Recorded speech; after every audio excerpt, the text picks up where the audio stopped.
Labis ang kasiyahan ni Jericho Rosales nang matanggap ang gift motorsiklo mula sa kasintahan niyang si Janine Gutierrez.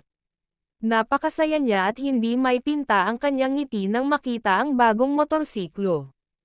Naramdaman niya ang pagmamahal at pag-aalaga ni Janine sa espesyal na gift na ito.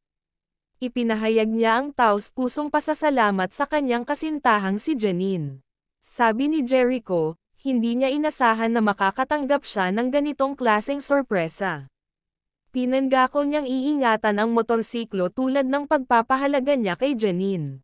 Nangako rin siyang mag-e-enjoy sila ni Janine sa mga road trips gamit ang bagong motorsiklo. Para kay Jericho, hindi lamang ito isang bagay, kundi simbolo ng pagmamahalan nila. Pinuri niya si Janine sa pagiging thoughtful at masikasong kasintahan.